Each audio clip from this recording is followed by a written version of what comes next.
നമസ്കാരം. പലപ്പോഴും പല നടിമാരുടെയും യൂട്യൂബേഴ്സിൻ്റെയും ഒക്കെ വിവാഹ വാർത്തകൾ വലിയ തോതിൽ വൈറലായി മാറാറുണ്ട്. എന്നാൽ ഇപ്പോഴത്തെ നടി വനിതാ വിജയകുമാറിൻ്റെ വിവാഹമാണ് വൈറലായി മാറുന്നത്. 4ാം വിവാഹമാണ് വനിതാ വിജയകുമാറിൻ്റേത്. അതുകൊണ്ട് തന്നെയാണ് ഇത് ജനശ്രദ്ധ ആകർഷിക്കുന്നത് എന്ന് തന്നെ പറയാം. തമിഴ് നടൻ വിജയകുമാറിൻ്റെയും മഞ്ജുളയുടെയും മൂത്ത മകളാണ് വനിത. വിജയുടെ നായികയായി ചന്ദ്രലേഖ എന്ന ചിത്രത്തിലൂടെയാണ് വനിത അഭിനയ രംഗത്തേക്ക് എത്തിയത്. മലയാളത്തിൽ ഹിറ്റ്ലർ ബ്രദേഴ്സ് എന്ന ചിത്രത്തിലും നടി അഭിനയിച്ചിട്ടുണ്ട്.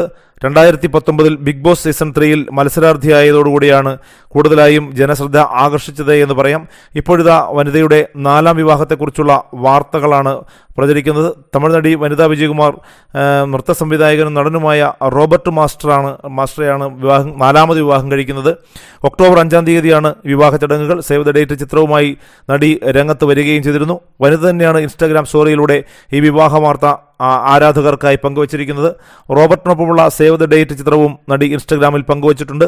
അതേസമയം വിവാഹവേദി എവിടെയാണ് എന്നതിനെക്കുറിച്ചുള്ള കൃത്യമായ വിവരങ്ങൾ ഒന്നും ലഭിക്കുന്നില്ല എന്ന് പ്രേക്ഷകർ പരാതിയുമായി എത്തുന്നുമുണ്ട്. വനിതയുടെ 4ാം വിവാഹമാണ് ഇത് എന്ന് നേരത്തെ പറഞ്ഞുവല്ലോ. വനിതയുടെ ആദ്യ വിവാഹ ബന്ധങ്ങളും വിവാഹമോചനങ്ങളുടെയും എല്ലാം വാർത്തകൾ നേരത്തെ തന്നെ വലിയ തോതിൽ വാർത്താ പ്രാധാന്യം നേടുകയും ചെയ്തിരുന്നു.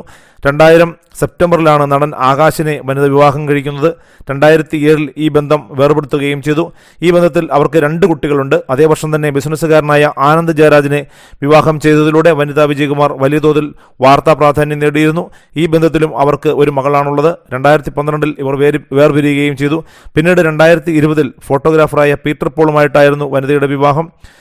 അത് 3ാം വിവാഹമായിരുന്നു. ആദ്യ വിവാഹ ബന്ധത്തിലെ 2 പെൺമക്കളുടെ സമ്മതത്തോടെ തന്നെയായിരുന്നു വനിതാ വിജയകുമാർ 3ാമതും വിവാഹിതയായത് എന്ന് അവർ ഇൻസ്റ്റഗ്രാമിലൂടെ പങ്കുവയ്ക്കുകയും ചെയ്തിരുന്നു. 5 മാസത്തിനുള്ളിൽ ഇദ്ദേഹവുമായും ഇവർ വേർപിരിഞ്ഞു. അങ്ങനെ ഇതാ ഇപ്പോൾ 4ാം വിവാഹത്തിലേക്ക് വനിതാ വിജയകുമാർ എത്തിയിരിക്കുകയാണ് എന്നുള്ളതാണ് ഏറ്റവും ശ്രദ്ധേയമായ കാര്യം.